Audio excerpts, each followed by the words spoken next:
Donc, certains d'entre vous, évidemment, connaissent Madame Anne-Marie Copula, hein, mais je voudrais quand même la remercier très personnellement parce que c'est un modèle pour moi, vraiment.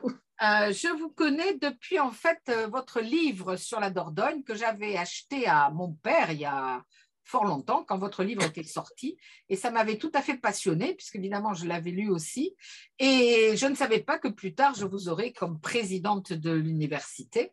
Quand je suis arrivée à Bordeaux, moi je suis arrivée en professeur en 83, mais vous êtes devenue présidente en 1984, hein, 94, 14. Voilà. Et donc, et ensuite, vous avez été très active pour me faire, disons, me suggérer de m'investir, comme vous disiez, pour le service public. Voilà, vous aimez beaucoup nous demander ça. Alors, les collègues m'avaient déjà demandé de siéger au CA, donc j'avais été élue, donc j'ai siégé au CA, et j'ai été élue quand vous étiez présidente. Et j'ai été élue ensuite pendant 15 ans. Et je dois dire que j'ai le meilleur souvenir de vos conseils, parce que vous expliquiez toujours pendant quelques minutes la situation politique de l'éducation nationale et c'était passionnant. Vous êtes très pédagogue, donc vous expliquiez très bien et les échanges étaient toujours très courtois. Or, comme vous savez, dans les CA, c'est l'université, ça n'est pas toujours le cas. Donc, j'en ai un excellent souvenir. Et vous m'aviez demandé, vous aviez soumis mon nom au CA pour que je sois présidente de la commission de la pédagogie. Je me souviens, c'était à l'époque de la réforme Bayrou et de la semestrialisation. Et j'avais été élue. De toute façon, il n'y avait pas d'autres candidats.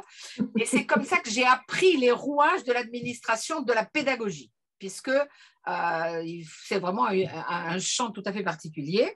Et c'est grâce à ça, en fait, que j'ai pu, après, assez facilement, je dois dire, monter le master religion et société quand on est passé au LMD, puisque je savais exactement à qui m'adresser pour les conseils. Et d'ailleurs, Brigitte Normand, après, je l'ai vue tous les ans, puisqu'on examinait les dossiers de candidature ensemble, etc., etc. Donc, c'est vraiment grâce à vous qu'en fait, ces entretiens existent, parce qu'on peut dire que le master sert de source ardente, hein, de spécialistes de ces entretiens. Alors, vous avez été présidente de l'université, mais surtout, vous avez également enseigné pendant très longtemps. Vous avez fait aussi beaucoup de publications, je donnerai quelques titres. Donc, vous avez réalisé vraiment à merveille les trois tâches qui nous sont quasiment devenues obligatoires maintenant, enseigner, publier, administrer. Mais bon, certaines personnes ne vont pas jusqu'à administrer en tant que président d'une université. Moi, je me suis toujours refusée à faire ça, même si beaucoup de gens voulaient absolument que je devienne présidente. Je pense qu'il faut de nos jours être fou pour pouvoir faire ça, puisqu'on est vraiment soumis, non, mais à des pressions incroyables d'en haut, d'en bas, enfin voilà. Et puis, vous avez fait ensuite, quand vous êtes arrêté d'enseigner, vous êtes rentré, enfin encore davantage certainement, mais en politique au niveau de la région, et vous êtes devenu, hein, ensuite, vice-présidente de la région, donc Aquitaine, hein, en charge de l'éducation. Donc, on vous voyait encore beaucoup. Hein. Vous étiez en charge de l'enseignement supérieur, de la culture, de l'apprentissage. Donc, vous faites partie des gens qu'on continue à voir, même une fois qu'ils sont émérites ou qu'ils sont à la retraite, etc. Et aussi, je vous ai beaucoup vu à Malagar, puisque vous avez, jusqu'en 2020, été présidente du centre François Moya de Malagar, à la suite, hein, si je me souviens bien, de votre époux, hein, Bernard Cocula. Hein. Non, entre-temps, il y a eu Jean-Claude Guillebeau, Éric Fotorino. Ah oui, d'accord, voilà. Mais en tout cas, voilà, vous êtes pour moi associé à Malagar, puisque Bernard Cocula était le grand spécialiste de Mauriac. J'avoue, pareil, là aussi, j'ai des grands souvenirs, puisque je l'avais visité avec vous et avec lui qui nous donnait tous les détails, et avec mon beau-père qui l'avait invité pour faire des conférences. Mon beau-père était grammairien, etc. Et donc, j'ai des souvenirs très précis qu'on ne peut pas avoir avec des simples guides, hein, à Malagar. Voilà. Et donc, ensuite, je dois dire que maintenant, vous continuez. Alors, vous nous avez aussi expliqué à Saint-Macaire, et je reviendrai là-dessus tout à l'heure quand on parlera, mais je me souviens qu'après Malagar, on était allé à Saint-Macaire et on avait vu l'église. Hein. Alors, les livres que vous avez publiés, il y en a un qui vient récemment de sortir, et à ce propos, il y a eu un article très intéressant dans Sud-Ouest sur vous. Je pense que vous avez apprécié l'article. C'est un Julien Rousset, je crois, qui a fait l'article. Oui, exactement. Oui. Voilà, et c'était très intéressant. Alors, les livres que vous avez faits, bien évidemment, comme vous êtes comme moi de la Dordogne, vous avez commencé par la Dordogne. Bon, moi, j'ai commencé par les États-Unis, donc c'était un peu plus loin. Mais vous avez publié, donc, alors moi, c'est là que je vous ai découverte, un fleuve et des hommes, les gens de Dordogne au XVIIIe siècle. C'était passionnant, un livre de 81. Mais déjà avant, vous aviez fait un livre sur les gens de la rivière Dordogne. Puis vous avez écrit sur Brantôme, mais Brantôme, je ne l'ai pas lu, mais je suppose que c'est le personnage. Le personnage, oui, le mémorialiste, voilà. Le mémorialiste, le chroniqueur. Voilà. Ensuite, vous avez écrit avec Claude Michelet un livre sur le Périgord noir. Puis vous avez écrit, ça je l'avais lu en 95, un livre sur Étienne de la Boétie. Donc là, vraiment un sarladé. Ensuite, un livre sur le Périgord en 1999. Et puis en 2010, vous avez fait une histoire de Bordeaux. Que j'ai aussi, qui était un livre très intéressant avec une très belle couverture.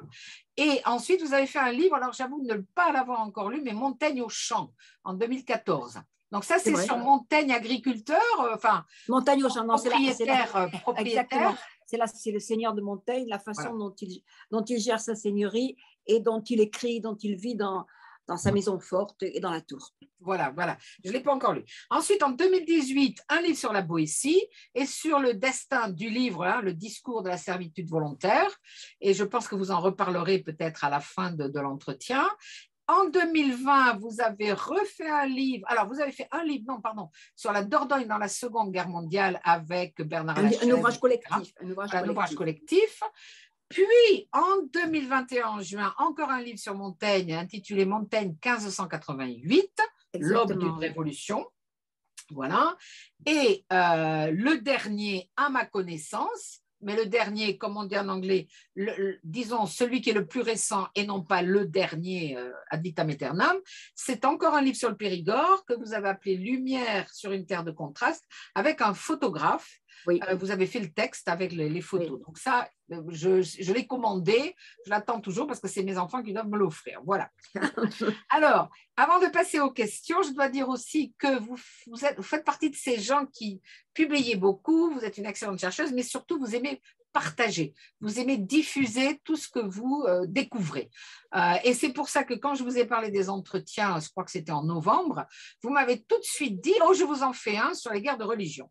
Donc, je n'ai pas eu besoin de vous implorer, c'est tout de suite une proposition que vous avez faite et donc je suis ravie. Voilà. Et je vous ai déjà souvent entendu comme conférencière, donc je n'ai aucune crainte sur l'intérêt que nous allons avoir ce soir. Alors, donc, si on commence maintenant vraiment à travailler sur les guerres de religion, etc., je voulais vous demander, c'est la question que je pose à tout le monde, comment vous est venu cet intérêt pour les guerres de religion dans notre région et en France plus généralement? Alors, est-ce que c'est à partir de vos travaux sur Montaigne, sur Brantôme, sur la Boétie? Comment vous est venu ce goût?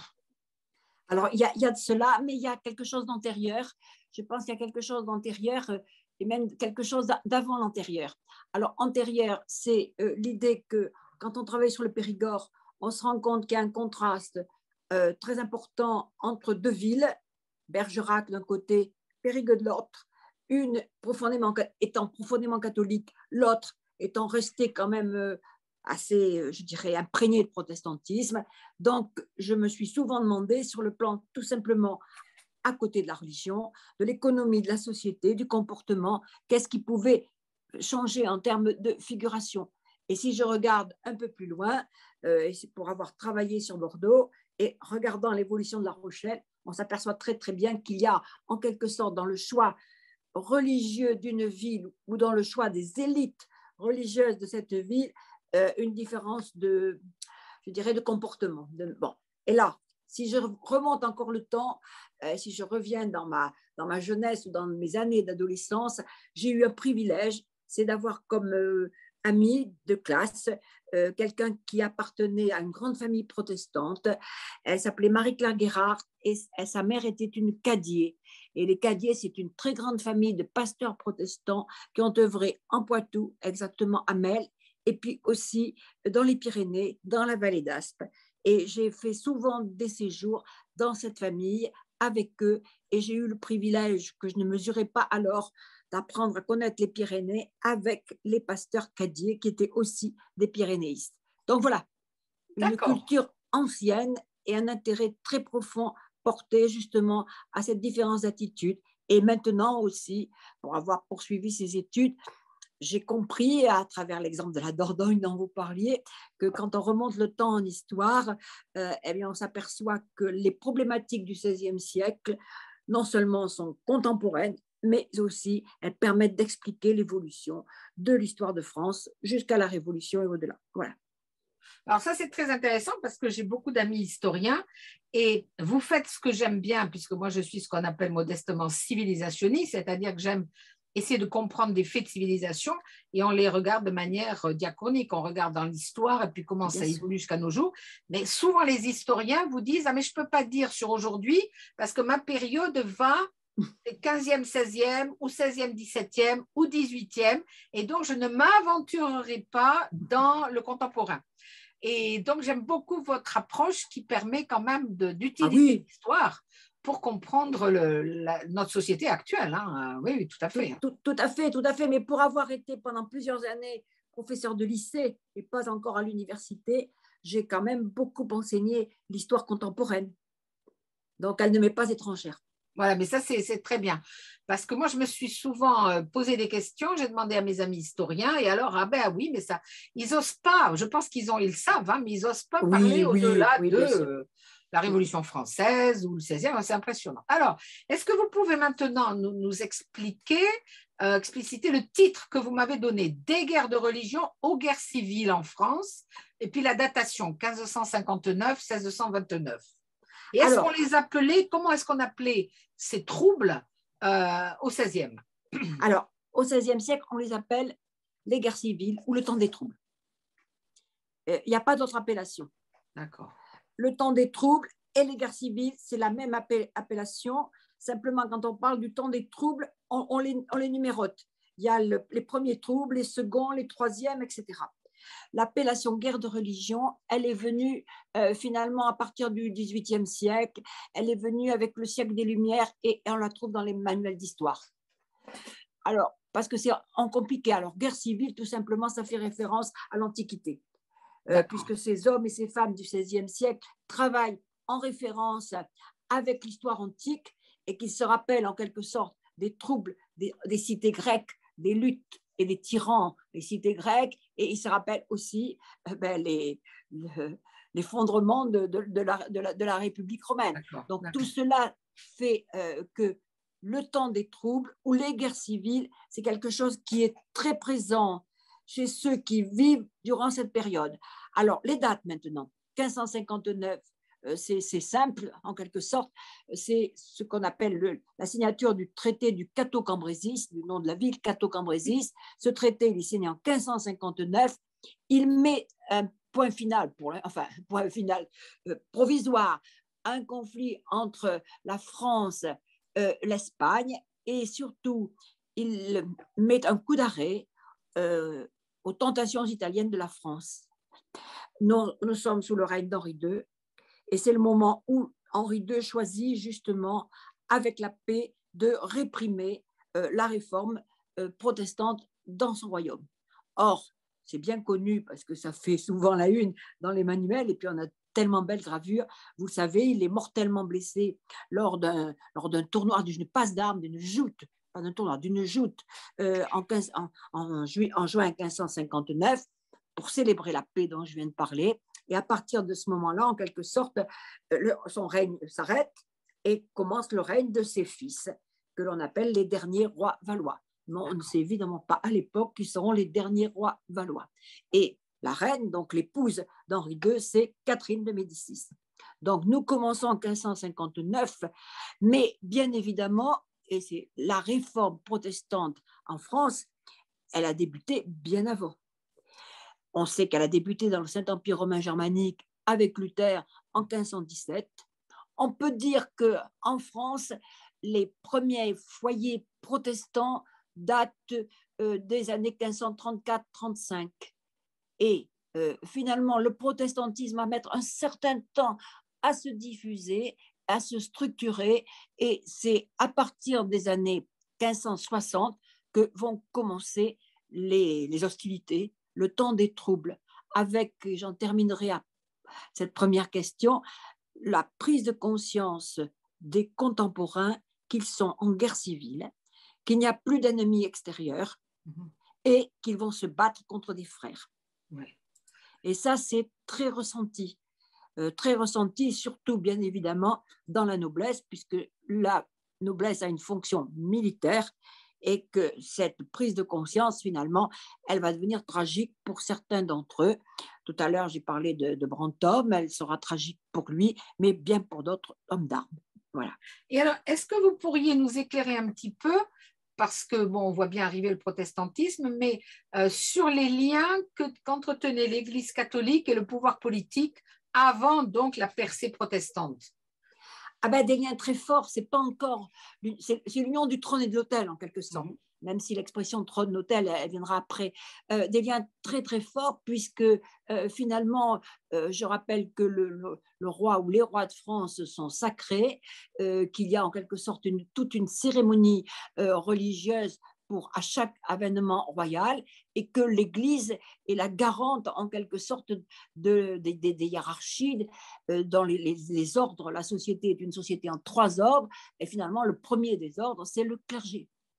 Alors, ce qui caractérise l'Église de France par rapport à l'Espagne dont j'ai parlé tout à l'heure, avec l'Angleterre, c'est beaucoup plus compliqué, mais par rapport à l'Espagne ou par rapport à l'Italie, c'est que les rois de France ont vis-à-vis de la papauté une certaine distance.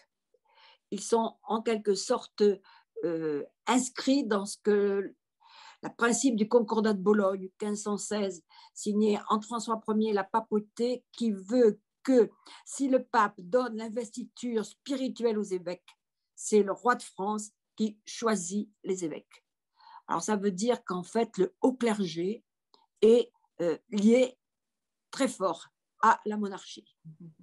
Et les papes, malgré le souci qu'ils ont d'être davantage présents dans l'Église de France, il y a toujours cette retenue, c'est ce qu'on appelle le gallicanisme. Et ça ne va pas bouger en quelque sorte pendant des siècles et ça va se perpétuer. Alors ça, c'est amusant. Alors la date terminale, je dois donner la date terminale peut-être, puisque je suis allée jusqu'en 1629. C'est le moment où est signé entre la monarchie et le parti protestant l'édit de Grâce d'Alès. C'est la fin du parti protestant. Ce n'est pas la fin de la religion protestante, c'est la fin du parti, c'est-à-dire le soutien militaire apporté aux protestants par l'intermédiaire de forces, d'un parti, de forces militaires et surtout de villes qui jouent le rôle de refuge et en quelque sorte qui ont un rôle majeur dans l'armement que l'on appelle les places de sûreté. Voilà. Donc 1629, fin du parti protestant, ça annonce pour certains contemporains la fin ou tout au moins ce que l'on appellera plus tard la révocation de l'édit de Nantes. D'accord. On en reparlera à la fin. Voilà. D'accord. Très bien. Alors aussi, il faudrait expliciter un petit peu les différents types de protestantisme en France, puisque évidemment, on sait que le protestantisme, enfin, né, comme vous l'avez dit, hein, avec Luther en Allemagne 1517, moi, on peut le voir aussi comme l'héritier de différents courants. Bien sûr. Précédé, mais la France va surtout être marquée par l'action et les écrits de Calvin. Alors, oui. Est-ce que vous pouvez expliciter un petit peu tout ça, qui est un pur français, hein, beaucoup de gens s'imaginent. Oui, tout à fait. Jean Calvin, c'est un pur français. Oui, mais je demande ça à mes étudiants, et s'il est suisse, s'il est anglais, il est tout sauf français en général. Ben oui, donc il est né à Noyon, il vient de Noyon. L'île de France, oui. Tout à fait. Alors, lui, en quelque sorte, c'est un théologien. C'est un théologien. Et c'est finalement un théologien qui est inspiré par le luthéranisme, par Zwingli, on va dire par les réformes antérieures, mais qui lui va plus loin que les théologiens protestants allemands parce qu'il entend séparer en quelque sorte le pouvoir temporel du pouvoir spirituel. Luther accepte qu'il y ait finalement des princes qui aient je dirais, l'autorité sur le clergé dans les États du Saint-Empire. Ça n'est pas du tout ce cas-là. Pour Calvin, l'Église est supérieure au pouvoir temporel. Et pour lui, bien évidemment, comme Luther, c'est le refus de la papauté. Et pour lui, c'est le refus des hiérarchies du clergé. Et pour lui, c'est bien évidemment le salut par la foi, avec bien plus que Luther, cette notion de grâce et de prédestination qui rend le calvinisme, je dirais, plus difficile, peut-être plus pessimiste que le luthéranisme. Mm-hmm. Donc, dans la pensée de Calvin, il y a un manuel, finalement, qui est fondateur du calvinisme, l'institution de la religion chrétienne, qu'il écrit d'abord en latin et qui sera traduit en français, augmenté, dans les années 1540. Et je pense personnellement que, si on se souvient de l'édit de Villers-Cotterêts, 1539, qui rend en quelque sorte le français obligatoire dans les édits royaux, je pense que cette traduction a un rôle éminent parce qu'elle va diffuser largement le calvinisme. Pour autant, et là c'est très important, dans l'idée de Calvin, il faut convertir le roi. Au départ, il faut convertir le roi puisqu'en fait, il faut le convaincre de l'erreur dans laquelle il se trouve, il faut le convaincre finalement, et là il espère le convaincre parce que je vous l'ai dit tout à l'heure, le gallicanisme est quelque chose qui a déjà mis les distances avec la papauté, mais finalement, bien évidemment, ça ne se fera pas, et peut-être, pour une raison facile à comprendre, j'en ai parlé tout à l'heure, c'est que par le Concordat de Bologne, en 1516, la monarchie française a mis en ordre ses relations avec la papauté. Désormais, finalement, le roi de France est maître du choix des évêques. Il contrôle la haute église, il contrôle le haut clergé, et finalement, je pense aussi, on en reparlera tout à l'heure, on l'a évoqué déjà, que les excès effraient François Ier, puisque je vous rappelle qu'en 1534, dans son château d'Amboise, on va placarder finalement des affiches qui accusent les catholiques de cannibalisme, puisqu'ils mangent avec l'hostie le corps du Christ. Donc, on en est en fait déjà aux excès, aux invectives. Et là, François Ier, qui au départ est assez modéré sous l'influence de sa sœur, Marguerite de Navarre, qui n'est pas une réformée, mais qui a accueilli chez elle à Nérac des réformés, François Ier va changer d'attitude tout en conservant, je dirais, il est prudent. Ça ne sera pas le cas d'Henri II. Ça ne sera pas le cas d'Henri II. Voilà. Et alors, justement, est-ce que vous pourriez nous parler un petit peu de Nérac, de la cour de Nérac, parce que c'est un haut lieu du protestantisme et c'est à côté de chez nous. Est-ce que vous pouvez nous en dire quelques mots? Alors, Nérac, deviendra, non, le haut lieu du protestantisme, ce sera le Béarn. Pour Nérac, c'est un peu plus compliqué, puisque le Béarn est en principe un État souverain des Albrais, ce que n'est pas Nérac. Nérac se trouve bel et bien dans le royaume de France et sous l'autorité directe du roi de France. Alors, tout vient du mariage, de la sœur de François Ier, qui était Marguerite d'Alençon. Ah, je ne vois plus. Est-ce que vous m'entendez? Oui. Ah. Est-ce que vous m'entendez? J'entends plus. Non, pardon, excusez-moi, c'est moi qui ai bugué, qui ai arrêté micro et vidéo. Alors, j'explique Nérac, je reviens à Nérac. Tout vient du mariage décidé par François Ier, qui marie sa sœur, veuve du duc d'Alençon.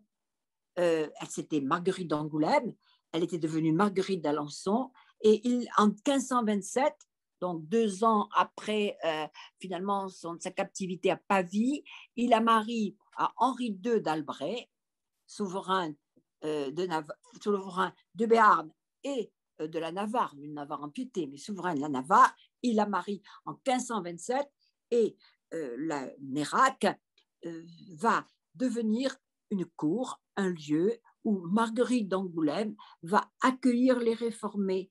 Elle les accueille dans un esprit à la fois, je dirais, de concorde, je ne dis pas tolérance, mais de concorde, d'aide, et puis parce qu'elle est aussi tentée par la réforme.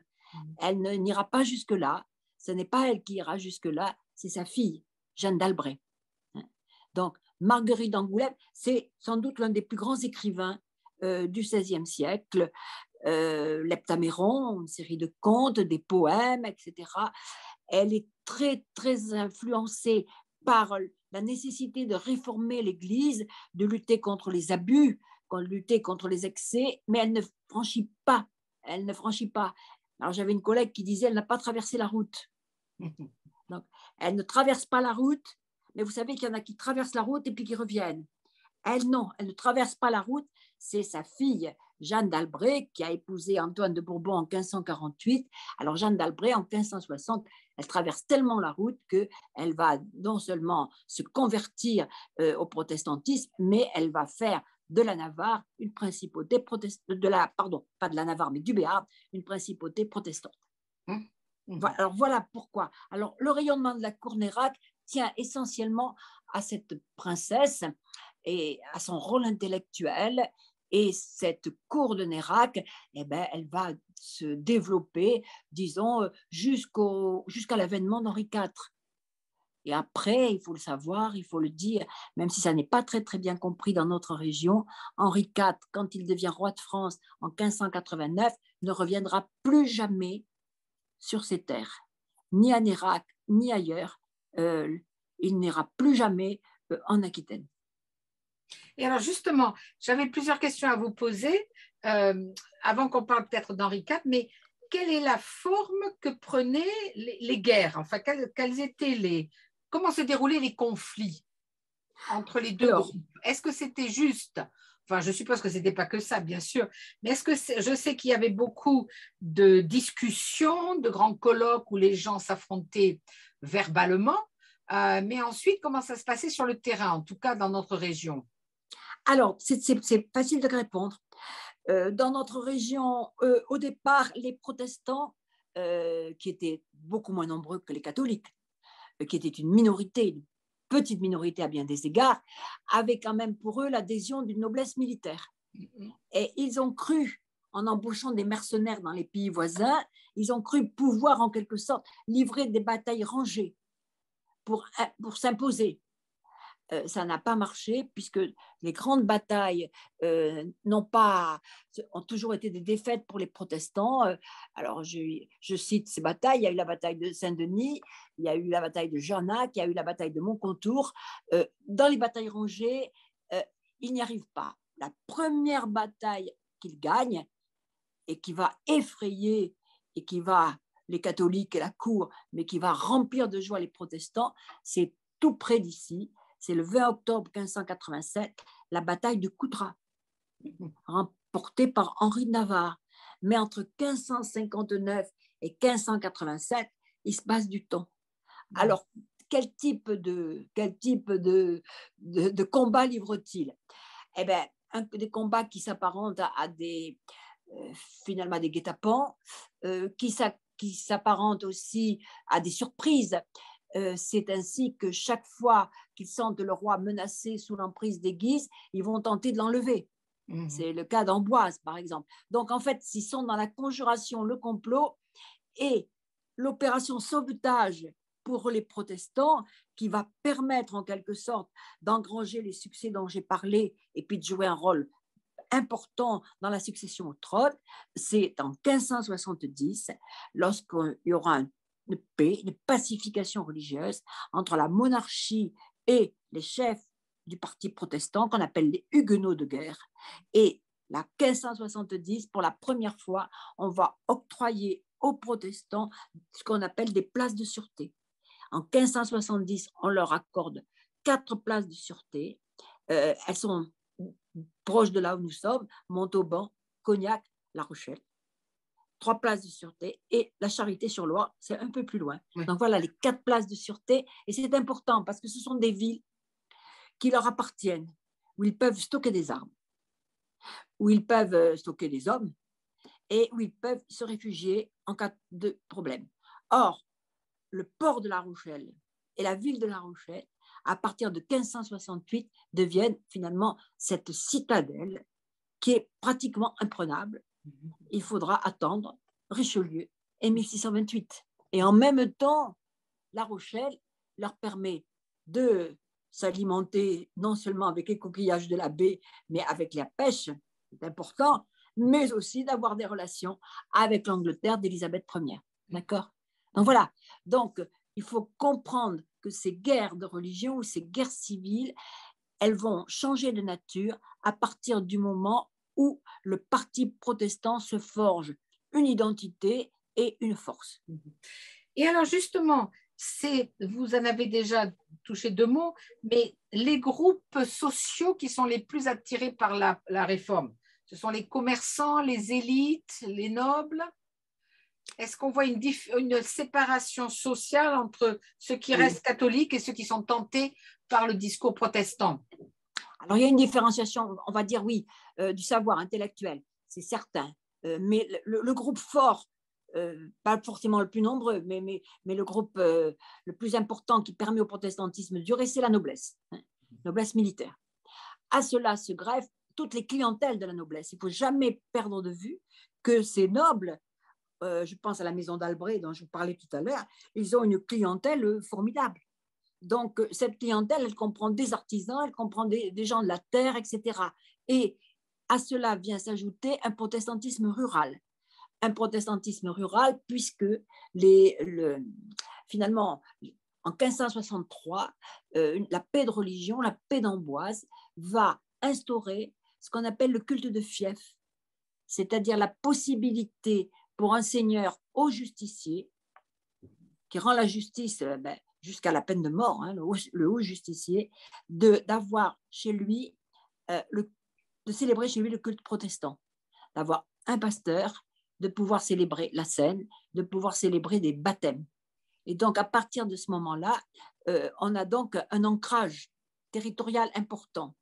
À cela s'ajoute, vous l'avez dit, les commerçants, les gens des villes, c'est certain, les artisans, mais on peut dire sans se tromper que finalement, la condition sociale va expliquer en grande partie cette société protestante et on n'y trouve pas des gens très pauvres, sauf s'ils appartiennent à la clientèle d'un grand. Voilà. D'accord. Et est-ce que aussi, on a beaucoup dit que c'était surtout, ça touchait surtout les gens qui habitaient le long des fleuves, des rivières, la Dordogne, la Garonne, etc. Est-ce que c'est vrai ou est-ce que c'est une image? Que ça touchait les zones d'échange? Ben oui, exactement. Alors c'est vrai dans notre région, puisque nous sommes une terre des eaux, une terre des rivières. Ça n'est pas vrai, c'est moins vrai en Provence, c'est moins vrai en Normandie, c'est moins vrai en Bretagne, tout au moins dans la Bretagne intérieure. Mais dans notre région, oui, la réforme suit les rivières. C'est évident. Évident parce que ce sont les échanges, tout simplement. Et voilà, c'est ça. Oui. Mais il n'y a pas, voilà, ce sont les échanges.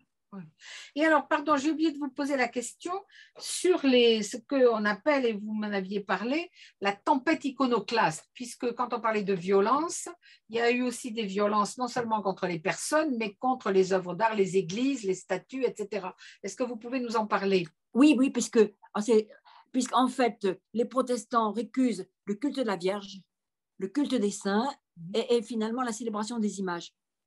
Donc, à partir de ce moment-là, ils vont, à partir de 1560, ils vont s'imposer par la force et par la violence de façon clandestine. C'est-à-dire que de nuit, ils vont aller casser les statues, mais ils ne les cassent pas n'importe comment. Ils brisent la main qui bénit. Ils sont en quelque sorte, c'est un iconoclasme très symbolique. Ils jettent les statues de la Vierge et à Bergerac, par exemple, où il y a le seul pont de la vallée de la Dordogne, il y a une Vierge, Notre-Dame-du-Pont, on a une statue de la Vierge, ils la jettent dans la rivière. On est en juillet 1544 et les eaux de la Dordogne ne sont pas très très hautes. Et qu'est-ce qu'ils voient le lendemain? Les catholiques, ils voient ça. Donc en fait, c'est ça. Quand en 1500, quand ils vont assiéger la ville de Sarlat, eh ben, c'est pareil, finalement, le siège de Sarlat, ils vont jeter les reliques, ils vont les jeter à la rivière, etc. Donc, c'est un iconoclasme de c'est le sacrilège. C'est finalement, pour les catholiques, c'est un sacrilège, et pour les protestants, c'est au contraire les mettre sur le droit chemin et les sortir finalement de l'erreur. Et ça touche, c'est terrifiant parce que ça s'accompagne de violences très fortes. Il y a un iconoclasme clandestin de nuit, et puis il y a un iconoclasme violent dans les villes où le corps de ville, c'est-à-dire le corps municipal, devient protestant. Cette fois-ci, on a des expéditions, c'est-à-dire dans les églises, on le voit, on a des gravures qui nous montrent des échelles, etc. Et on va casser, on casse. Et voilà. Et donc, moi, ça m'intéresse beaucoup parce que cet iconoclasme, on le retrouvera aussi en Angleterre, hein. On le retrouve dans d'autres pays, mais cet iconoclasme ne sera pas toujours reproché aux protestants. On y verra souvent la Révolution française. Or, la plupart des destructions symboliques et ciblées sont celles de la Réforme et non pas de la Révolution française. Et oui, parce on coupait la tête des saints. Donc là, tout à fait. Sur les voussures des portails romans, exactement. etc. Vous m'aviez montré, d'ailleurs, quand on avait visité Saint-Macaire, vous nous aviez expliqué là, comment ça s'était produit. Oui, c'est impressionnant. Parce que c'est vrai qu'après, on va dire, oh, c'est les révolutionnaires qui ont tout détruit. Mais en fait, c'était bien antérieur à la Révolution. Oui. C'est bien antérieur et voilà, ça consiste, c'est symbolique. C'est symbolique. L'iconoclasme ne fait pas n'importe quoi. Ouais. Et alors, justement, on a parlé beaucoup de la Saint-Barthélemy, donc vous allez pouvoir nous en expliquer, nous expliquer le retentissement. Donc ça, c'est en août 1572, hein, si je me souviens bien. Mais aussi, est-ce que vous pourrez nous parler de l'envers de la Saint-Barthélemy, c'est-à-dire des massacres de catholiques par des protestants, puisqu'en général, on n'en parle pas. Ce qu'on apprend, c'est la nuit de la Saint-Barthélemy, mais on entend rarement parler du reste. Alors, est-ce que vous pouvez nous expliquer ça? Ah ben vous avez des capitaines protestants, vous en avez dans la vallée du Rhône qui assassinent, qui sont violents à tour de bras. Hein, il faut pas. Le baron des Adrets, par exemple. Le baron des Adrets, il a une très mauvaise réputation, très méritée. Donc, les violences, elles sont réciproques, elles sont de part et d'autre.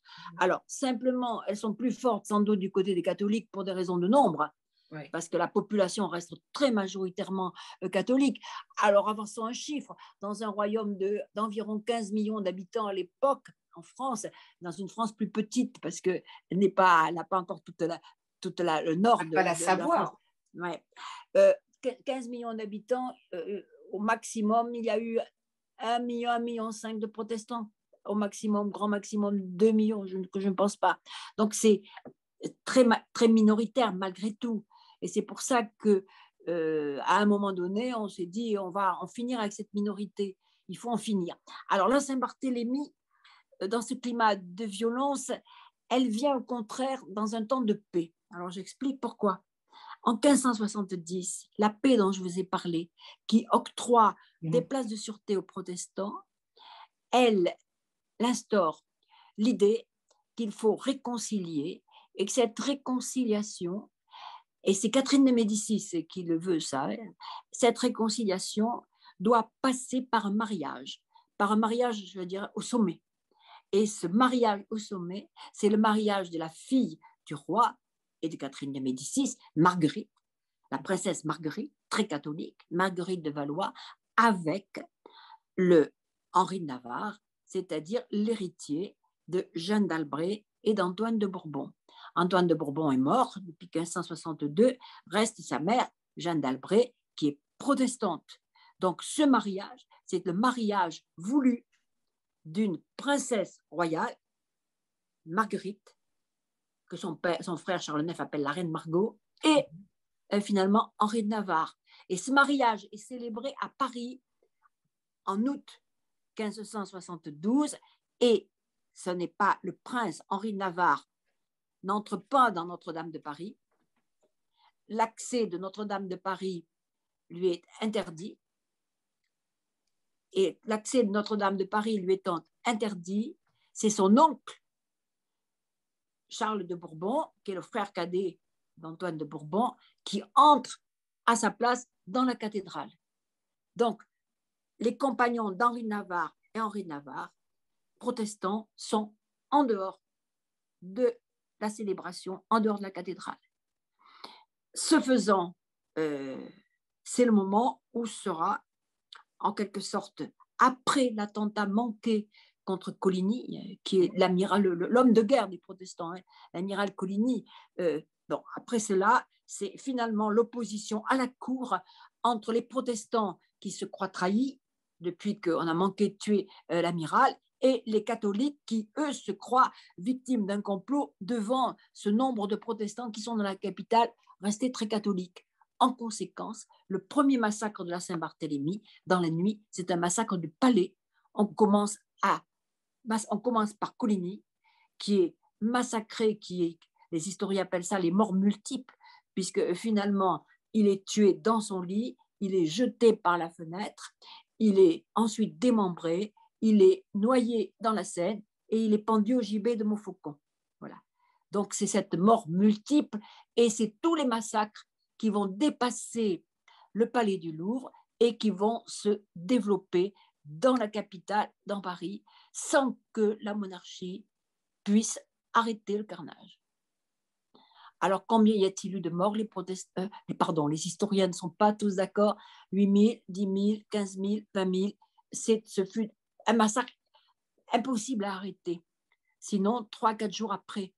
Mais bien évidemment, c'est le moment où va grandir l'idée que le roi de France, Charles IX, et surtout son frère cadet, le duc d'Anjou, sont des tyrans, manipulés par le clan des Italiens, manipulés par la reine Catherine de Médicis, et à partir de ce moment-là se creuse, j'allais presque dire définitivement, le fossé entre protestants et catholiques.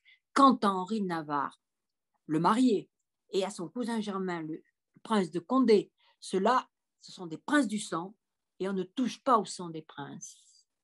Donc, ils sont en quelque sorte mis à l'abri dans le Louvre, mais ils abjureront le protestantisme quelques semaines plus tard. Et c'est ainsi que pendant quelques années, Henri Navarre reste prisonnier au Louvre. Il le dit lui-même, en quelque sorte, il a une espèce de cotte de maille, il se protège parce qu'il sent bien qu'il risque, dans tous les couloirs, il risque sa vie. Voilà. Mais ce massacre, et c'est très important, sera vécu comme une providence par les catholiques. À tel point que dans le cimetière des Saints-Innocents, il y aura des rosiers qui vont refleurir, finalement preuve qu'on a vaincu l'hérésie, on a tué. Par contre, dans les villes de province, Toulouse, Orléans, Bordeaux, c'est à l'automne qu'il y aura des massacres, des protestants, ce que Michelet appelle la saison des Saint-Barthélemy, puisque la monarchie ayant donné l'ordre de les protéger, de les garer, de les mettre à l'abri, en quelque sorte, il sera beaucoup plus facile de les massacrer à l'automne. Et c'est pour cela que la Saint-Barthélemy en elle-même va devenir finalement la référence, des références de tous les massacres. L'histoire ne sera plus la même avant et après la Saint-Barthélemy. Et il y a toujours des débats très forts entre les historiens à propos de la signification de la Saint-Barthélemy, puisque c'est un massacre, il n'y a pas de document, il n'y a pas de source. Personne n'a ordonné par écrit le massacre du palais. C'est simplement un conseil qui s'est tenu où étaient présents le roi Charles IX, son frère, Catherine de Médicis et le clan des Italiens. Voilà. Pas d'autre histoire.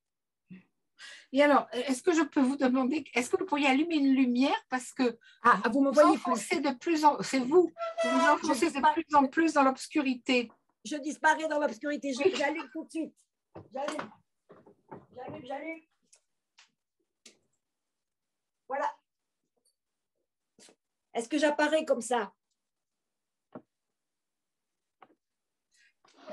Voilà. Oui, c'est mieux, on vous voit comme ça, très bien. Et alors, justement, pourquoi est-ce que l'avènement d'Henri IV est-il aussi extraordinaire? Parce qu'on en a parlé, vous me disiez, c'est un avènement inouï. C'est inouï, puisque finalement, alors ce prince dont je vous ai parlé, qui est Henri de Navarre, va devenir Henri IV dans un contexte épouvantable, puisqu'en fait, les derniers rois valois, il y a eu donc François II, Charles IX, Henri III, meurent sans descendance. Et par référence à la loi salique, le prétendant au trône, c'est le chef de la maison Bourbon, c'est-à-dire Henri de Navarre. Or, Henri de Navarre est protestant. Or, Henri de Navarre a été excommunié par la papauté et déchu de ses droits à la couronne en 1585 et 1588. Donc, il est, si j'ose dire, hors possibilité. Hein. Et il a fallu, après, il a fallu en quelque sorte deux crimes. Hein. Il a fallu que Henri III décide d'assassiner les Guises en décembre 1588. Donc, les chefs de la Ligue, ils sont assassinés, et le duc de Guise et son frère le cardinal. Terrible de faire assassiner un cardinal. Et cet assassinat-là entraînera l'assassinat d'Henri III en août 1589, mais entre-temps, Henri III, qui est isolé et perdu, s'est rallié ou s'est allié avec Henri de Navarre. Ils ont fait en quelque sorte cette réconciliation tant entendue. Elle va se faire au printemps 1589 entre Henri de Navarre, qui a des forces, qui a gagné à Coutras, je vous en ai parlé tout à l'heure, et Henri III, qui est désormais un tyran, puisque la Sorbonne, après l'assassinat des Guises, a décidé que les sujets du roi de France ne devaient plus lui obéir, que c'était un tyran. Donc, la réunion militaire fait que, finalement, tous les deux sont, si j'ose dire, proscrits. Et quand meurt Henri III, c'est Henri III sur son lit d'agonie qui va désigner à son entourage Henri de Navarre. Mais Henri de Navarre est protestant. Donc, il est impossible qu'il puisse devenir roi de France. Et c'est pour ça que je vous ai dit que cet événement était inouï, puisqu'en fait, la France va avoir pendant quelques années, 1589-1593, un roi protestant, un hérétique. Voilà, c'est inouï. Alors, comment Henri de Navarre va-t-il se débrouiller? Eh bien, il va se débrouiller de façon très diverse. Il va reconquérir son royaume. Il va le reconquérir par les armes, par l'argent, en achetant en fait des villes, et il va le reconquérir en déclarant la guerre au principal allié de la Ligue très catholique, c'est-à-dire aux Espagnols. Et finalement, faisant tout cela, fait que, avec sa conversion, après son sacre, après la guerre, gagné avec beaucoup de chance contre l'Espagne, en 1598, il peut à la fois promulguer l'édit de Nantes et la paix de Vervins avec l'Espagne. Simplement, il ne faut jamais oublier que cet édit de Nantes n'est pas accepté par les catholiques, qu'il est accepté avec la plus grande déméfiance par les protestants, et que pourquoi? Parce que les protestants se sont séparés de leur roi lorsqu'il s'est converti, lorsqu'il a été sacré, et parce qu'ils sentent bien le danger. Le roi les a quittés, le roi les a abandonnés, et ils craignent le pire avec le successeur d'Henri IV. Donc, en fait, on est dans une position de défiance extrême, de très, très grande défiance. Et finalement, le vrai règne d'Henri IV, il est très court, très bref, de 1598 en 1610.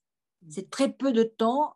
Et pendant ce temps-là, d'ailleurs, les parlements du royaume ne vont pas accepter, ne vont pas enregistrer l'édit de Nantes. Le dernier à l'enregistrer, je crois que c'est celui de Rouen, il le fait en 1609. Ah oui. Donc, il traîne des pieds.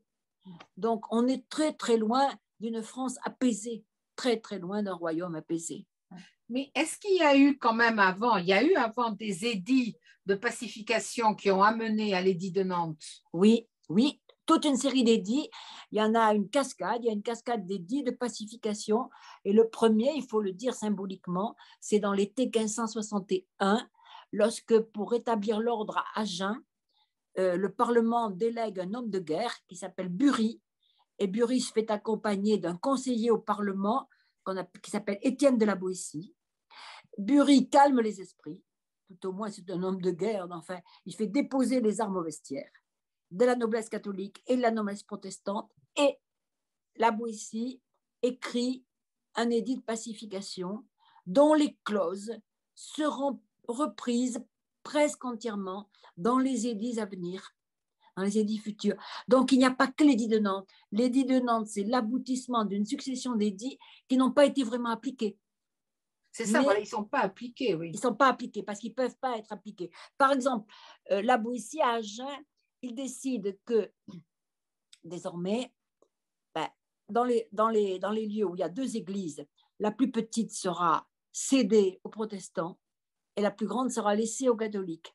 Ah oui. Et dans les lieux où il n'y a qu'une église, eh bien, ils s'arrangeront pour célébrer le culte. C'était impensable, impossible, inimaginable.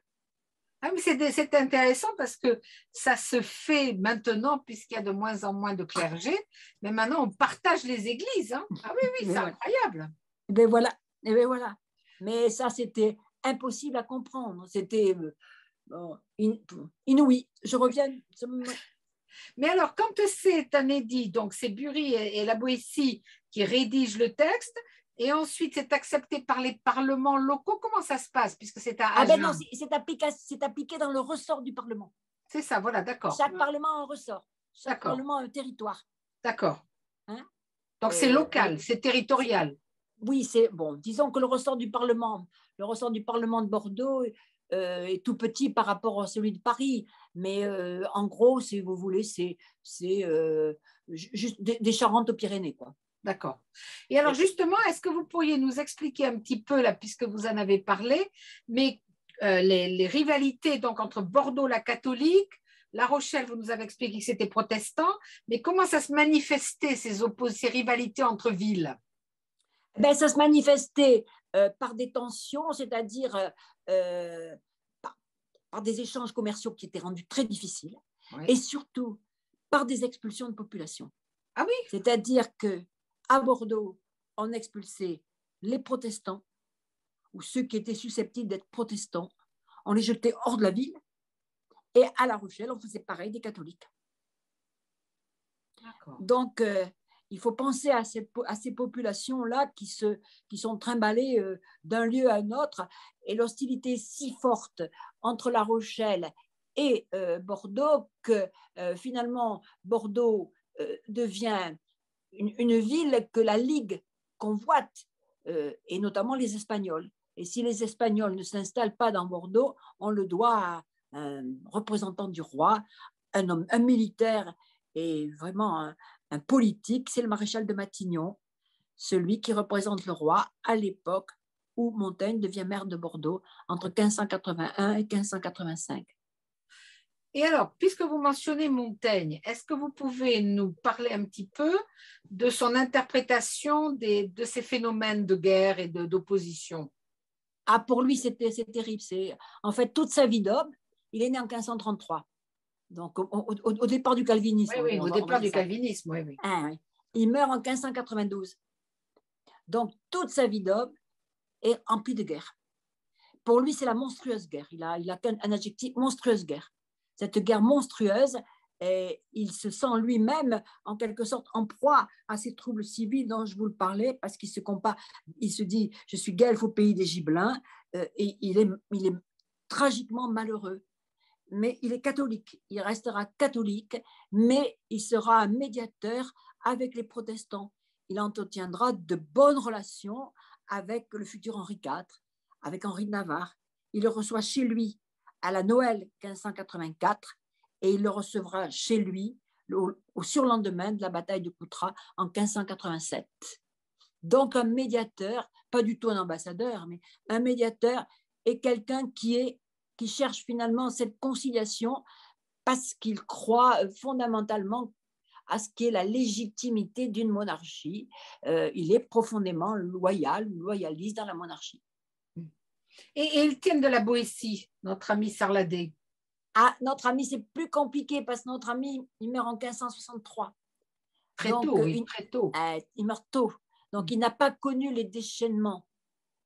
Mais il aurait écrit ce que moi je ne conteste très fort, un mémoire sur l'édit de janvier, le premier édit de pacification après l'édit d'Agen dont je vous ai parlé, qui serait en quelque sorte de sa part un retour à l'ordre et à un catholicisme brutal. Non, je ne peux pas dire. Ce que je sais, c'est qu'il a œuvré pour la paix et il a œuvré jusqu'à la fin de sa vie, comme ça. Mais il a écrit la servitude volontaire et la servitude volontaire, c'est quand même une condamnation de l'emprise tyrannique du pouvoir d'un seul. Oui. Voilà. Mais on ne peut pas lui prêter des choses. Simplement, ce que l'on sait, c'est que Montaigne avait décidé de mettre au sein du chapitre de l'amitié, de mettre là le discours, d'insérer le discours à cet endroit-là, et il ne le fera jamais, parce que le discours sera récupéré par les protestants après la Saint-Barthélemy pour démontrer que le roi Charles IX est un tyran. D'accord. Ah oui, je ne savais pas ça, que ça avait été récupéré. Ah si, si, bien sûr que oui, si. Oui. C'est un texte récupéré à partir de 1574. D'accord. Il a été en français, il va être traduit en latin et publié par les protestants, les monarchomaques, ceux qui en veulent en quelque sorte à la construction de la monarchie. D'accord. Et alors, finalement, quand même, on va arriver à une forme d'entente, ce que vous appelez, enfin, ce qu'on appelle la concorde civile. Alors, est-ce que vous pouvez nous expliquer ce cheminement? Alors, ce cheminement, d'abord, il va se faire grâce aux édits dont on a parlé. Il va se faire aussi grâce, j'allais dire, à la répartition des forces. Je prends un seul exemple, le cas du Languedoc. Le Languedoc, les protestants sont nombreux. En Languedoc, il y a une très grande famille qui est catholique, c'est celle des Montmorency. Et les Montmorency ont très bien compris que pour sauvegarder leur autorité en Languedoc, il faut qu'ils s'entendent avec les protestants sans devenir protestants. Donc, on va avoir cette espèce de parti qui va s'appeler celui des politiques, celui des malcontents, une forme de tiers-parti, ceux qui tentent la conciliation entre protestants et catholiques en conservant leur propre religion. Et c'est quelque chose qui va croître. Et pour moi, je pense vraiment que cette forme de séparation de la religion et du pouvoir ou de l'État joue un rôle important dans la définition que nous avons, nous, de la laïcité.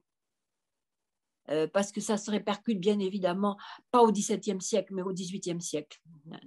Quelqu'un comme Voltaire est imprégné de cela. Voltaire, de toute façon, qui était en but, qui luttait contre le fanatisme, écrasant l'infâme. Bon, et ce fanatisme-là, en quelque sorte, Montaigne s'y oppose pareillement, hein, avec virulence, avec force, mais il garde sa religion et il essaie de comprendre l'autre. Et donc, c'est ce qu'on appelle la concorde civile. Mais ce n'est pas encore ce qu'on va appeler la tolérance, ou est-ce que ça naît à ce moment-là, la tolérance? Non, plus tard. Je pense que c'est plutôt le XVIIIe siècle.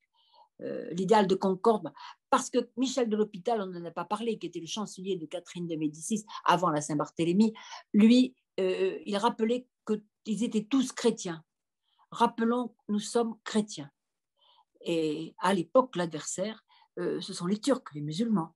Donc, à partir de ce moment-là, nous sommes chrétiens, donc nous allons pouvoir nous entendre. On n'a pas réussi à trouver l'entente théologique, mais entendons-nous sur ce principe du christianisme. Voilà. Et ça marchera un peu plus tard. Donc, il va y avoir une alliance avec disons, c'est un petit peu avant, mais Charles Quint également qui arrête de guerroyer avec la France et qui va lui aussi pouvoir aller sauver Vienne du siège des Turcs. Tout à fait. Est-ce qu'on le ressent, ça, chez nous? Alors, attention, les rois de France, par hostilité à l'Espagne et par hostilité au Saint-Empire romain germanique, on va dire par hostilité aux Habsbourg, les rois de France, ils sont plutôt pro-ottomans, des Turcs, ils sont pro-turcs, enfin, voilà. Ils leur permettent de faire des provisions d'eau potable dans les ports. Alors, voilà, il y a des conventions, hein, avec les échelles, mais c'est compliqué. Mais non. Et puis, et même sous le règne de Louis XIV, le fameux siège de 1683, où Jean Sobieski va se couvrir de gloire, non, les Français n'y sont pas. D'accord. Oui, non, ça c'est compliqué. C'est pour ça que Montaigne, c'est pour ça, pardon, Molière les met tellement en scène. C'est pour ça. Et oui, parce qu'il y avait une alliance entre François Ier et bien les autres sûr. avant. Oui. Il y a une alliance objective, en quelque sorte.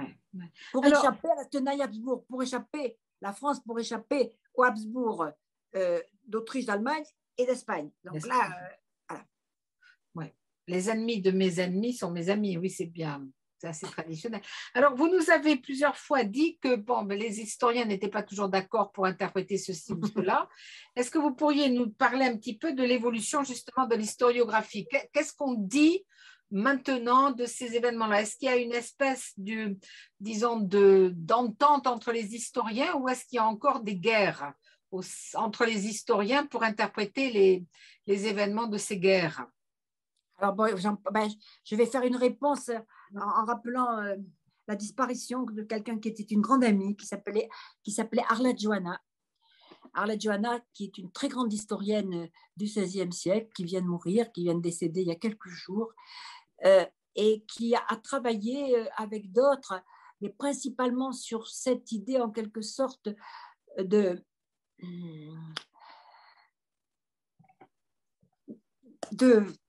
comment on peut dégager finalement des points d'entente.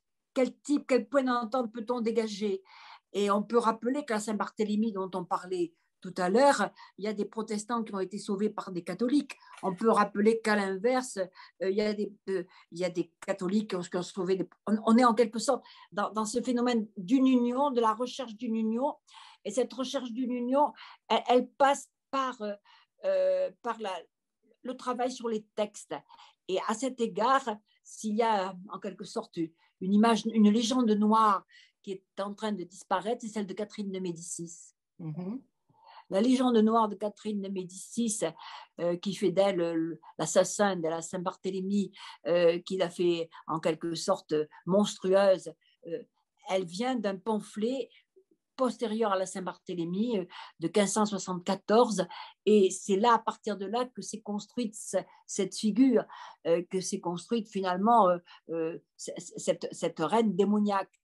Or, à travailler sur les documents, à travailler sur la pacification, à travailler sur les places de sûreté, à travailler sur la diplomatie, à travailler sur des personnages comme les Montmorency qui sont pro-catholiques, pro-protestants, etc., on s'aperçoit que c'est à la fois plus compliqué et en même temps, en quelque sorte, plus proche des relations entre ici, on va dire des sujets du roi de France ou des citoyens du roi de France. Il est clair finalement que ce ne sont pas des ennemis, ce sont des adversaires. Et on en arrive à cette idée-là, mais il reste encore beaucoup de zones d'ombre dans cette période très compliquée qui dure plus d'un demi-siècle et qui a lancé ce débat. On en a parlé d'ailleurs toutes les deux il y a quelques jours, de ce que les historiens appellent les guerres franco-françaises, c'est-à-dire finalement ces grands affrontements. On a parlé des guerres de religion aujourd'hui, viendront ensuite les affrontements de la Fronde, viendront beaucoup plus graves les affrontements de la Révolution, révolution contre révolution, viendront beaucoup plus graves ensuite l'affrontement de la Commune à la fin du 19e siècle, et puis la France, finalement, l'occupation, Vichy, la résistance. Donc, on est dans ce contexte-là de ces tiraillements, de ces tensions, de ces guerres, de ces moments finalement de tensions larvées qui débouchent ensuite sur des explosions de violence atroces. Merci. Merci beaucoup à Anne-Marie. Je pense qu'on peut arrêter là parce que je crois qu'il va y avoir pas mal de questions. Mais merci pour ces explications toujours aussi claires et vous êtes toujours aussi passionnante à écouter. Vous nous racontez une histoire avec précision, c'est tout à fait passionnant. Alors, je vois qu'il y a quelqu'un qui a posé une question. Alors, j'aime bien sinon que les gens la posent à l'oral, hein, mais la question est de Matt, je ne sais pas qui c'est. Quand on prête à Henri de Navarre plusieurs changements de religion avant qu'il devienne catholique pour régner, est-ce réel? Est-ce qu'il a changé plusieurs fois ou juste une fois? Ah non, il a changé plusieurs fois. Il a Alors, été est-ce que élevé vous dans la pouvez religion expliquer? catholique. Petit, il est catholique. Oui. Il se convertit avec sa mère. Il est né en 1553, donc il devient protestant à 7 ou 8 ans. Il reste protestant jusqu'à son mariage avec Marguerite, la reine Margot. Après la Saint-Barthélemy, il est catholique, il a abjuré le protestantisme. Et lorsqu'il rentre en Guyenne, lorsqu'il devient gouverneur de Guyenne, en 1576, avec la permission d'Henri III, quand il, comment on dirait, géographiquement, quand il descend vers Nérac ou vers le Béarn, passant au temple de Niort, en compagnie de sa sœur, il redevient protestant. Donc, en fait, il a changé plusieurs fois de religion, à tel point que les Bordelais n'accepteront jamais de recevoir dans leurs murs ce gouverneur protestant. Donc, il a changé plusieurs fois de religion. Et puis, la conversion, il est catholique, il va rester catholique jusqu'à sa mort, et il sera, cette conversion, telle qu'elle est étudiée, montre qu'à partir de sa conversion 1593, il favorise beaucoup plus les catholiques que les protestants qui furent ses compagnons d'armes. Ah oui, d'accord. Donc, il devient vraiment le roi des catholiques, quoi. Oui, d'accord. Voilà. Mais les catholiques n'y croient pas vraiment, donc c'est un peu compliqué. Mais il a changé plusieurs fois de religion. J'ai répondu à la question. D'accord. Et est-ce que c'est vrai ou est-ce que c'est vraiment une parole qu'on lui attribue, la fameuse Paris vaut bien une messe? Non, il ne l'a pas dit. Il ne l'a pas dit. Mais il ne l'a pas dit, mais il a peut-être pensé. Pourquoi? Eh bien, parce que Montaigne lui a écrit une lettre. Montaigne, dans l'une des dernières lettres que Montaigne lui écrit, alors qu'il est devenu roi, et que Henri IV lui demande de venir près de lui, d'être son conseiller en quelque sorte, ou un de ses conseillers, finalement, Montaigne ne lui dit pas d'entrer dans Paris. Il ne lui dit pas de prendre Paris militairement, mais il lui dit de revenir dans sa capitale, ce qui veut dire en quelque sorte que s'il ne se convertit pas, il ne pourra pas jamais retrouver la place qu'il assène dans sa capitale. Donc Paris vaut bien une messe, c'est ça. Voilà. Oui, mais il faut savoir que les malheureux Parisiens ont terriblement souffert des sièges militaires qu'ils ont endurés entre 1588 et 1594. Terrible. Oui, oui. Merci. Alors, je pense qu'il va y avoir d'autres questions. N'hésitez pas, soit vous levez la main et je verrai des petites mains artificielles. Vous passez par le petit bouton réaction, enfin, le petit logo réaction en bas ou en haut et vous posez des questions. S'il y a des questions. Moi, j'avais, puisque quand j'enseignais le protestantisme, je me consacrais essentiellement aux nouveautés qu'apportaient Luther et Calvin. Oui. Mais ce qui m'a toujours intriguée chez Calvin, c'est que même s'il voulait la séparation, comme vous l'avez dit, des pouvoirs temporels et des pouvoirs spirituels, dans la dernière partie lorsqu'il habitait à Genève, pas au début, puisqu'on avait fini par le mettre à la porte, oui, oui. Mais les pouvoirs étaient relativement assez peu séparés. Enfin, ce n'étaient pas les mêmes personnes qui occupaient les différents pouvoirs de l'administration de la cité, les pouvoirs spirituels, mais il y avait quand même une forte osmose entre lui et les autres. Tout à fait, sous la forme d'un contrôle en quelque sorte. Oui, voilà. On a pu parler de théocratie, c'est un peu exagéré, mais vous avez, c'est vrai. Oui, la théocratie, c'est vraiment dans les mêmes mains. Voilà, c'est ça. Oui. C'est un peu exagéré, mais c'est ce contrôle. Et c'est ce contrôle d'ailleurs qui a été très bien étudié par une historienne qui s'appelle Jeannine Garrison. L'homme protestant, c'est quelqu'un qui a des comptes à rendre vis-à-vis de lui-même et qui vit justement sous ce contrôle moral. Il n'a pas la confession pour se libérer. Ouais. Et alors, est-ce que justement les gens qui devenaient qui passaient au protestantisme, est-ce qu'ils lisent, à part lire la Bible, qui était évidemment l'obligation, bien sûr. c'est seule la Bible, sans interprétation intermédiaire comme dans le catholicisme, mais est-ce qu'ils lisaient aussi beaucoup l'institution de la religion chrétienne de Calvin? Je ne suis pas sûre de ça. Je suis pas sûre. Parce que c'est dur quand même. Enfin, moi, j'avais lu des extraits. Mais le corps pastoral, oui. Le corps pastoral, oui. Ah ben oui, bien sûr. Et ce corps pastoral, il ne faut pas l'oublier en ses débuts, c'est un corps pastoral changeant. Parce que finalement, la communauté des fidèles peut se débarrasser des mauvais pasteurs dans les premières églises. Oui. Toujours de nos jours dans le protestantisme. Enfin, je ne sais pas ce qu'il en est en France, mais en tout cas, le presbytérianisme, etc., on élit le pasteur et puis on le récuse s'il ne plaît pas. Voilà. Mais c'était, j'allais dire, presque monnaie courante dans les églises protestantes au XVIe et XVIIe siècle. Oui, parce que de Calvin, vous avez bien dit que son texte va être en français, c'est juste après l'édit de Villers-Cotterêts, mais on a dit aussi que c'était le premier grand écrivain de langue française de Calvin.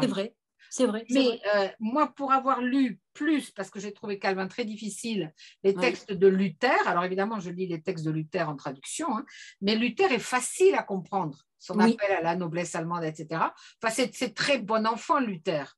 C'est très terre à terre, enfin, c'est pas du tout, comment dire, c'est peu théologique, alors que Calvin, c'est très complexe. On est d'accord, tout à fait.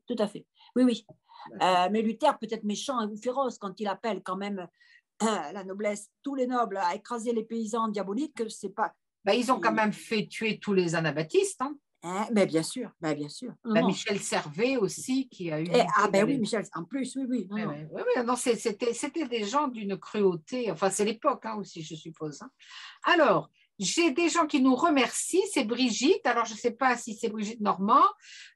Ensuite, Matt a dit qu'il était dans le train, qu'il nous suivait depuis le train, donc il ne pouvait pas poser la réponse à l'oral. Alors, est-ce qu'il y a d'autres questions, David? Alors, Benoît Escoubet, je vois une main qui se lève. Benoît, allez-y, mais mettrez votre vidéo qu'on voit à vous. Voilà. Alors, moi, j'ai une question. Est-ce que cette période a amené à la destruction de bâtiments religieux? Je pose la question, elle est simple. Je suis sur Montendre, dans le sud des Charentes-Maritimes. Il y a tout un chapelet de petits temples qui sont dans le sud de la Charente, nord de la Charente-Maritime. Et là où je travaille, le temple est situé sur la partie haute de la ville. Il date du 16e, 17e siècle. Et l'église est beaucoup plus moderne. Il n'y en a qu'une et elle date du 19e. Donc je me posais la question, il y avait forcément une église au préalable et je me demande si elle n'a pas été détruite au moment des guerres de religion. Donc ma question c'est, est-ce que des bâtiments religieux, puisqu'on a parlé de réaffectation ou de partage, ont été détruits à cette occasion pendant la guerre? La réponse est oui. Il y a eu des églises démolies, il y a eu des églises détruites, mais pas de grands édifices en quelque sorte, à l'inverse de ce qui a pu se passer en Angleterre, par exemple. Il n'y a pas de très grands édifices, mais il y a eu des églises détruites, démolies en quelque sorte, qui ne pouvaient ne pas être aussi en bon état. On ne sait pas dans quel état elles étaient au moment où elles ont été détruites, parce qu'il y a eu des prises de possession de force d'établissements religieux, et notamment dans votre région, c'est certain. Et après, on a démoli les temples.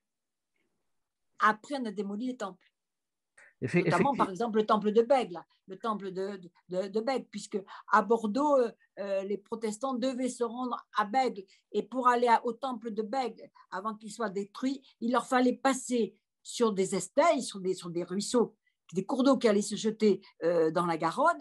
Et comme il n'y avait pas de pont, on mettait des planches. Et quand ils voulaient passer, il n'y avait plus les planches. Donc, on est en quelque sorte dans une guerre de la célébration des cultes, avant la destruction des temples. Mais ça s'est passé aussi pour les églises, bien évidemment. D'accord, merci. Et alors, justement, à propos d'église, quand moi j'ai découvert Nérac il y a plusieurs années, mais il n'y a pas si longtemps que ça, je suis tombée vraiment en arrêt devant cette ville, mais j'ai trouvé c'est une église absolument gigantesque par rapport à la taille de la ville. Et mais c'est une église qui me semble dater du 17e, si je ne m'abuse. Et je me suis demandé, c'est ça? C'est voulu. Oui, voilà. C'est ça, très net. C'est une revanche. Nérac sans doute, mais où c'est visible, gros, c'est Montauban et La Rochelle. Voilà, qui sont des... À Montauban, c'est la marque d'une croisade, ça. Oui, l'issue d'une Et croisade. alors, j'ai fait ma première communion à Montauban. Eh ben oui, mais elle est Oui, oui, parce que colossal en quelque c'est sorte. énorme, énorme, énorme. Je l'ai revu Colossal, récemment. avec des statues énormes. Oui, oui. Et c'est pareil à La Rochelle aussi. Oui, oui. Ça ressemble à l'époque médiévale avec la cathédrale d'Albi en quelque sorte. Oui, oui. Hein. Mais c'est impressionnant de voir Oui. comment on a voulu montrer le triomphe Exactement. du Bien sûr, catholicisme. la puissance. Et Ah c'est oui. écrasant. C'est écrasant. C'est Tout à fait, impressionnant. Hein. Oui, oui. Alors, il y a quelqu'un d'autre qui veut poser une question? Oui, alors, oui. Alors, vas-y, c'est Dominique Driot. Oui, Vas-y. oui. Je voulais vous interroger sur deux questions de sujets Oui. très différents. Le premier, c'est l'acculturation de la langue française dans le Midi par le protestantisme. Oui. Alors,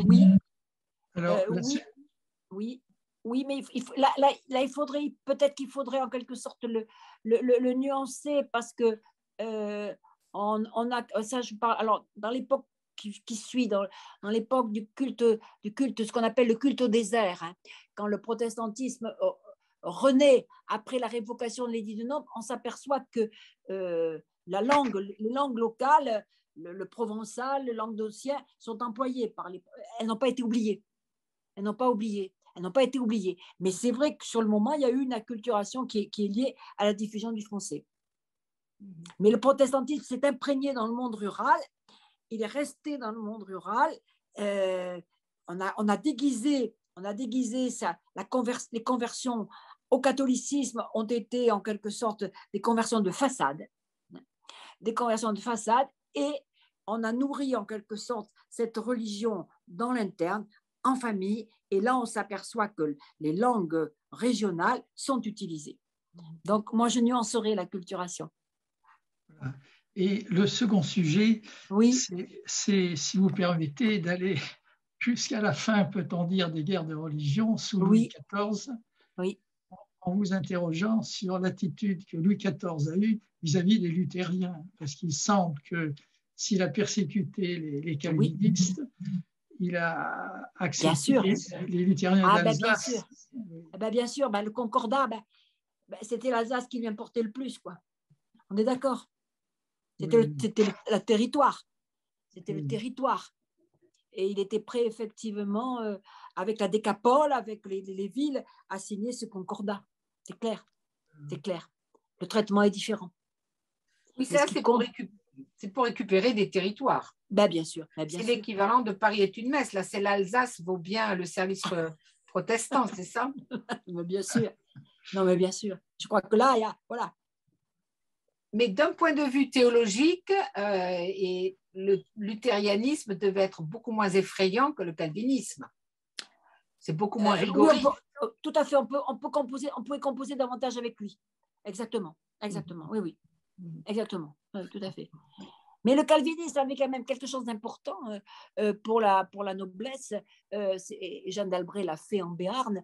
C'est la sécularisation des biens d'église quand même. Hein? Ah oui. Est-ce que vous pouvez expliquer?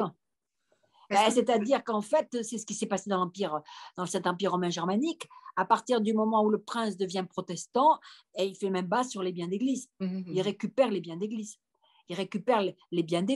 Or, tout le monde sait que le plus grand propriétaire en France, le plus riche propriétaire, c'est l'église. Donc, cette récupération possible des biens d'église et des bénéfices cléricaux, c'est quand même quelque chose qu'il ne faut pas négliger. Je crois que c'est important. Alors, est-ce qu'il y a d'autres questions? Je ne vois plus de mains. Allez-y, posez des questions. Jean-Pierre, et puis après, Anna Carla tout à l'heure. Mais Jean-Pierre Robin? Oui? Il faut mettre le micro, Jean-Pierre. Voilà. La question est la suivante. Peut-on parler déjà d'un exode des protestants dans ce siècle avec Alors, d'exode, peut-être pas, sauf quand j'ai parlé tout à l'heure de ceux qu'on expulsait, des protestants expulsés des villes catholiques. Mais c'était tout à fait limité. L'exode viendra plus tard, au moment de la révocation de l'édit de Nantes. C'est là. tout à fait, tout à fait. Ça viendra plus tard. Mais il y a déjà des gens qui, déjà, il y a au XVIIe siècle, avant la révocation, des gens qui ont pressenti cela, qui sont partis. Mais le grand moment de l'exode, c'est la révocation et après la révocation. Il y a des étapes, en quelque sorte, dans cet exode. Mais je ne parlerai pas d'exode dans les époques antérieures. D'accord. Mais il y a un historien, vous le connaissez forcément, son nom, maintenant que je suis en train de le chercher, m'échappe complètement. C'est un Anglais spécialiste de la période qui a contré la thèse de Weber, vous savez, sur la fameuse naissance, enfin expansion du capitalisme en raison du protestantisme, en disant, en fait, ceux qui ont appris aux protestants à bien travailler, ce sont les Italiens du Nord et les Français qui sont partis, mais ils ne sont pas partis pour des raisons religieuses. C'était pas parce que souvent ils étaient effectivement protestants, mais pas forcément. Ils sont partis pour des raisons d'impôts, de taxation trop fortes. Dans ces régions d'Italie ou en France, ils sont partis vers des pays qui taxaient moins. Alors, je suis complètement perdue parce que je ne me souviens plus du nom de cet historien, mais vous le connaissez forcément. J'ai son livre pas très loin. Vous avez lu des choses là-dessus? Vous avez étudié là-dessus? Sur ces départs de Huguenots, disons, qui seraient partis aussi pour des raisons en fait fiscales. Il faut dire aussi qu'il y a eu 2 poids 2 mesures quand même dans le traitement de la révocation. Vis-à-vis des protestants ruraux, vis-à-vis des foyers de protestantisme, la révocation a été cruelle. Elle était cruelle, exil, poursuite, galère, etc. Bon, vis-à-vis des protestants fortunés, dont on pressentait que le départ pouvait être dangereux pour l'économie, elle a été moins cruelle. C'est ce qui s'est passé notamment à Bordeaux. Où finalement, des protestants ont pu finalement continuer à exercer. Donc, il y a eu vraiment 2 poids, 2 mesures. Et puis, il y a eu aussi, du côté des protestants, des familles bien organisées. Et il y a eu ceux qui restaient, qui parfois se convertissaient de façon apparente, puis ceux qui partaient, notamment aux Pays-Bas, et le commerce continuer. S'agissant de la vallée de la Dordogne, qu'on connaît bien l'une et l'autre, il est certain que les relations de Bergerac et des Provinces-Unies se sont faites grâce à ces familles dispersées, où on se convertissait au catholicisme, où on ne se convertissait pas, et on restait sur place, et on avait ses parents dans les Provinces-Unies avec lesquels on correspondait. C'est clair aussi. Donc, il faut aussi là se dire qu'il y a eu à peu près tous les cas de figure entre la cruauté, l'exode et puis, je dirais, ceux qui sont restés. J'ai un collègue qui parlait d'amphibie. Il y en a qui parlent d'amphibie, c'est-à-dire qu'en fait, voilà, bon, de grandes différences. Et puis, il y a eu aussi les Cévennes. On est dans un cadre de protestantisme rural. Oui, c'est ça. Est-ce qu'il y a une explication pour justement cette densité quand même assez forte du protestantisme dans les Cévennes, dans le Languedoc? C'est ce que je disais tout à l'heure. Oui, bien sûr. Parce qu'il y a eu des foyers ruraux, très souvent grâce à l'implantation de nobles qui s'étaient convertis à la réforme, mais qui ont subsisté. Et le protestantisme rural s'est implanté, s'est développé, et il a participé au fameux réveil du début du XVIIIe siècle qu'on appelle le culte au désert, bien sûr. Oui. Bien sûr. Mais c'est donc dû à des personnes, ce n'était pas vraiment lié à autre chose. D'accord. Alors, d'autres questions? Non, tout le monde est subjugué. En fait, voilà. Oui, alors pardon, Anna Carla. Alors, Anna Carla est une jeune docteure brésilienne qui a fait sa thèse en anthropologie à Bordeaux 2 et qui avait suggéré que je siège à son jury de thèse. C'est comme ça que je la connais. Et elle a travaillé sur l'évangélisme de nos jours au Brésil, à Recife. Ah oui, d'accord. Oui, alors Anna Carla. Ouais, en fait, je voudrais tout d'abord remercier cette intervention, et j'ai eu l'occasion donc du coup de connaître Madame Anne-Marie de Coquelin, que je ne connaissais pas les travaux, j'avais déjà entendu parler mais je ne connaissais pas, donc c'était absolument passionnant votre intervention. Merci beaucoup, merci à toutes les deux. Alors, c'est plus. Alors, en vous écoutant, il m'est venu plusieurs choses issues de mes lectures, de mon terrain, mais de ma connaissance du champ religieux brésilien, parce que les protestants ont été présents au Brésil dès le XVIe siècle. Oui.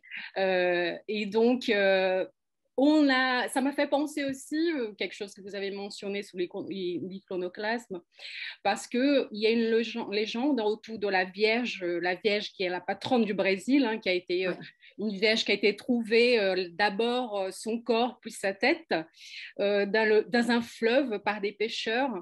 Et qui, donc, du coup, c'était intéressant ce que vous avez dit, parce que ça m'a fait penser, est-ce que finalement, c'était pour ces protestants qui l'ont jeté dans le fleuve? Parce que jusqu'à aujourd'hui, personne ne le sait. Mais le fait est que cette légende de la Vierge de l'apparition a suscité le culte de la Vierge Marie au Brésil. Et aussi la patronne, ça a constitué la patronne, et donc une église, donc la cathédrale, hein, qui est la plus grande au monde, cathédrale mariale au Brésil, et la quatrième la plus visitée au monde. Donc voilà, ça vient de cette légende de la tête, la sainte sans tête qui a été trouvée dans le fleuve. Et donc du coup, je me demande si c'était pas l'œuvre des protestants finalement. Voilà. Vous l'avez jeté, oui. Il y a autre chose intéressante que vous avez dit aussi, que vous liez beaucoup ces événements historiques à des choses plus contemporaines. Et dans mon terrain, chez les évangélistes, pentecôtistes dits de nouvelles vagues, les églises de nouvelles vagues, il y a eu notamment des agressions aux saintes catholiques. Il y a eu d'ailleurs un pasteur qui, dans un culte en direct, avait donné un coup de pied dans une sainte, et ça a causé, mais justement, la Vierge en question, la Vierge Aparecida en question. Et donc, du coup, je me disais finalement, les guerres de religion, hein, ça continue avec des nouvelles représentations, et aussi des façons de montrer aussi ces attentes à la religion de l'autre, diaboliser la religion de l'autre. Hein. Et donc, du coup, ça fait vraiment écho à ce que vous avez dit aujourd'hui. Je trouvais ça absolument intéressant. Voilà. Merci. Et merci. Une chose est sûre de ce que vous dites, c'est très important, parce que martyrisé, sacrifié, le culte de la Vierge dans les pays de colonisation européenne va être rehaussé au XVIIe siècle. C'est clair. Au XVIIe siècle, c'est clair. Finalement. Le culte des saints et de la Vierge. C'est vrai. C'est-à-dire, les colonisations des Amériques, c'est aussi en grande partie pour élargir les territoires, soit de l'Église catholique, soit des protestants. Bien Donc, sûr. les guerres se reproduisent là-bas. Enfin, on le voit aux États-Unis. Voilà. Bien sûr. Alors, j'ai Thibaut qui lève la main pour poser une question. Thibaut, allez-y. Voilà. Thibaut qui nous a fait l'entretien il y a 15 jours. Oui, bonjour à tout le monde. Vous connaissez mes petites obsessions. Donc, je vais poser une question en lien avec la franc-maçonnerie, puisque c'était mon sujet de travail. Et je voulais savoir, d'abord, bonjour Madame Copula. Bonjour. Je voulais savoir si vous observez dans vos études, en fonction de la diffusion du protestantisme, une diffusion également qui pourrait suivre d'une implantation maçonnique sur les terres. On sait que la franc-maçonnerie est historiquement protestante et d'origine anglaise.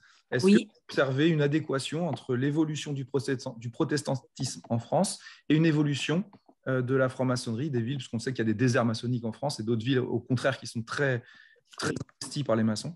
Donc voilà pour ma petite question. Oui, mais je pense vous avez raison en principe, parce qu'il y a partie liée, ça, il faut plutôt aller au 19e siècle, hein, à la fin du 18e siècle et au 19e siècle, où finalement, effectivement, notamment sur le plan politique, quand on regarde le fonctionnement de la Troisième République à partir de la fin du Second Empire, il est bien évident qu'il y a qu'on pourrait appeler une collusion ou une connivence entre des foyers où se développe la franc-maçonnerie et des élites protestantes. Ça me paraît évident. C'est clair. Alors que du côté catholique, ceux qui pratiquent une religion catholique, je dirais dans la continuité des ligues dont j'ai parlé tout à l'heure, ceux-là, ils sont anti-républicains, c'est clair. Ils sont monarchistes. Voilà. En France, en tout cas, en France. D'ailleurs, on avait visité avec les étudiants du master il y a quelques années la cathédrale d'Albi, puis le musée du protestantisme du Haut-Languedoc. Et c'était très intéressant parce que justement, ça faisait partie du désert, enfin des déserts protestants, donc des zones où ils étaient très nombreux. Et toute une section de ce musée était consacrée à la maçonnerie. Oui, c'est ça. Puisque, et quand on était protestant, on était aussi maçon. Alors, par contre, là, oui, ce que dit Madame Cocula, moi, je peux pas, je me souviens pas des dates, hein, mais c'est amusant parce que c'était évidemment sur le 16e, 17e, 18e, et puis tout d'un coup, il y a toute une salle avec les tabliers, tous les objets maçonniques. Oui. Donc, c'était vraiment lié. Hein, ouais.